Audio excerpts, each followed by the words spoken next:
எனக்கு தமிழ்வால் ஊட்டி சிந்தை தந்த சந்தம் நிறை தமிழே தாயே என் திருவடி தொழுது வணங்குகின்றேன். வாழிய வாழியவே.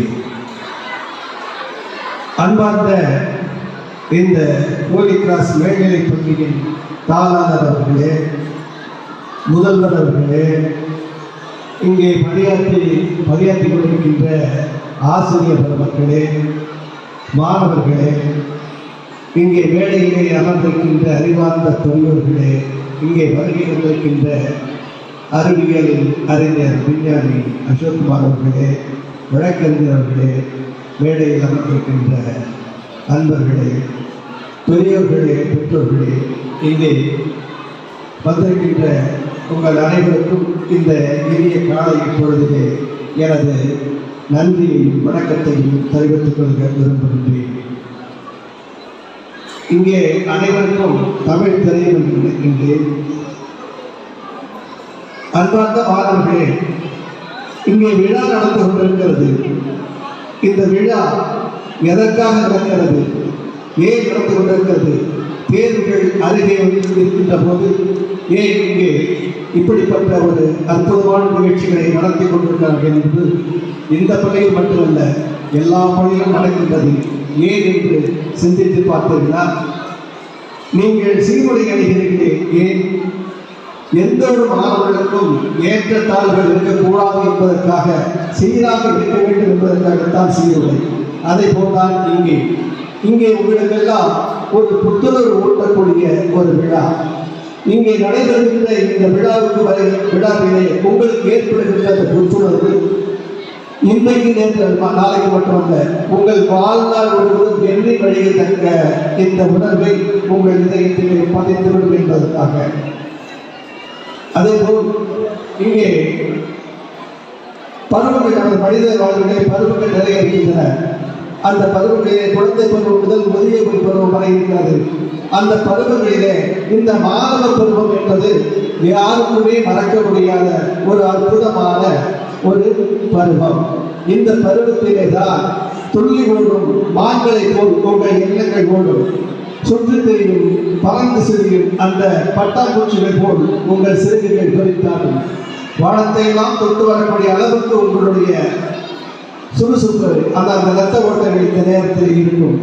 அந்த அடிப்படையிலே இந்த நேரத்தில் உங்கள் மாணவர் பருவத்தை சிறப்பாக பயன்படுத்திக் கொள்ளுங்கள் என்று கூறிக்கொள்கின்றேன். இங்கே நிறைய பெரியவர்களும் பெற்றோர்களும் வந்திருக்கிறீர்கள்.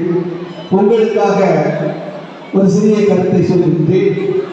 அன்பார்ந்த பெற்றோர்களே, நீங்கள் எல்லாம் இந்த மலைமண்ணிலே வியர்வை சிந்தி, உங்கள் இரத்தங்களை சிந்தி அந்த தேயிலை செடிகளை, தளிர்களை பயிரிட்டிருக்கிறீர்கள். ஆனால் அது மழை பெய்தாலும், விடாது பணி பொழிந்தாலும் இங்கே உங்களது பணி நிரந்தரமாக செய்துத்தான் ஆக வேண்டும். அப்படிப்பட்ட உங்கள் உழைப்பில் கிடைக்கின்ற சொற்ப சம்பளத்திலே உங்கள் பிள்ளைகளை எல்லாம் இந்த பள்ளிகளை வந்து சேர்த்து கற்றுக்கொள்ள வேண்டியீர்கள். அதற்காக என் தலைசார்ந்த வணக்கத்தை உங்களுக்கு நான் தெரிவித்துக் கொள்கின்றேன். அன்பார்ந்த பெற்றோர்களே, நீங்கள் உங்கள் குழந்தைகளுக்கு கல்வியை கற்றுத் தருவது மட்டுமல்லாமல் உழைப்பையும் கற்றுத்தார்கள். எப்படி உழைக்க வேண்டும், எப்படி உழைத்தால் நாளைய வாழ்வில் உயர்வோர் முடியும் என்ற அந்த நம்பிக்கையும் நீங்கள் அவர்கள் நெஞ்சிலே விதைக்க வேண்டும் என்று இந்த நேரத்திலே நான் கேட்டுக்கொள்கின்றேன். அதேபோல் ஒரு வீட்டிலே தந்தை பொருளையாகவும் தாய் அதன் நிழலாகவும் இருந்தால்தான் அந்த வீட்டிலே மாணவர்கள் ஆனந்தமாக ஆடிப்பாடி விளையாட முடியும். அந்த கூடையிலே சிறு ஓட்டைகள் விழுந்துவிட்டால் அந்த வீடை சின்னாபனமாகிவிடும். அந்த ஓட்டை என்பது நான் சொல்வது இங்கே டாஸ்மார்க் போன்ற அந்த விஷயங்களை தான் சொல்கின்றேன். அதே போல இங்கே தந்தையும் தாயும் உங்கள் பிள்ளைகளுக்கு நீங்கள் தான் கதாநாயகர் என்பதை மறந்து விடாதீர்கள். 3 மணி நேரம் ஒரு திரைப்படம் பார்க்கிறான் ஒரு இளைஞன். அவனுக்கு பிரியப்பட்ட நடிகர்களை போல் நடையை மாற்றிக் கொள்கிறான், உடையை மாற்றிக் கொள்கிறான், தலையை மாற்றிக் கொள்கின்றான். அதே போல் முழு நேரமும் ஒரு கதாநாயகராக நீங்கள் உங்கள் பிள்ளைகளுக்கு நடித்துக் கொண்டிருக்கிறீர்கள்.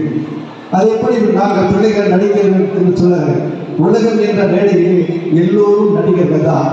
அதன்படி நீங்கள் நேர்மையாக உண்மையான வழியில் நீங்கள் நடித்தீர்களால் உங்களை உங்கள் பிள்ளைகள் கற்றுக்கொள்வார்கள் என்று இந்த நேரத்திலே தெரிவித்துக் கொள்கின்றேன். அன்பான ஆசிரியர் பெருமக்களே, உங்களது பணியை, ஒரு அற்புதமான பணியை யாரும் மறந்துவிட முடியாது. நீங்கள் செய்கின்ற இந்த ஆசிரியர் பணி ஒரு அறப்பணி என்பதை யாரும் மறந்துவிட முடியாது. நீங்கள் தான் இந்த பிள்ளைகளுக்கு அவர்கள் நெஞ்சிலே ஊட்டக்கூடிய என்னென்றால், இங்கே யாரும் யாருக்கும் ஈடானவர்கள் இல்லை, அதே போல் யாரும் யாருக்கும் மேலானவர்கள் இல்லை என்ற கருத்தை இந்த மாணவர்களின் மத்தியிலே நீங்கள் விதைக்கிறீர்கள். அதே போல் நாமெல்லாம் தனியானவர்கள் என்றாலும், வாழ்க்கை தனியானவர்கள் என்றாலும், சமுதாயம் என்று வரும்போது ஒன்றாக இருக்கின்றோம். சமுதாயம் என்பது ஒரு ஆலமரம் என்றால் நாம் எல்லாம் அதில் ஒரு இலை மட்டும்தான். ஆகவே ஆசிரியர் பெருமக்களே, அவர்கள் மனதில் நீங்கள் சொல்லக்கூடிய ஒரு விஷயம் என்னென்றால், அன்பென்ற பெயர்களுக்கு நீரூற்றி மகிழுங்கள், உண்மை என்ற அந்த சொற்களுக்கு உறவினர்கள், அதே போல நமது கலாச்சாரத்தையும் பண்பாட்டுக்கும் வேலையிட்டு காவலாக இருங்கள், நல்ல நல்ல கொள்கை தீபங்கள் ஏந்தி நாளைய வாழ்வுகளை நீங்கள் நாம் பெரியவர்களாக வர வேண்டும் என்ற அந்த சிந்தையை அவர்கள் மனதிலே விட்டுவிடுங்கள். அப்பொழுதுதான் அந்த வெற்றி கொடி அவர்களின் வாழ்விலே, அவர்களின் வாசல் முன்பே பட்டொளி வீசி பறந்து நிற்கும் என்பதை தெளிவாக எடுத்துக் கொள்ளுங்கள். அதே போல் அன்பார்ந்த மாணவர்களே, உங்களுக்கு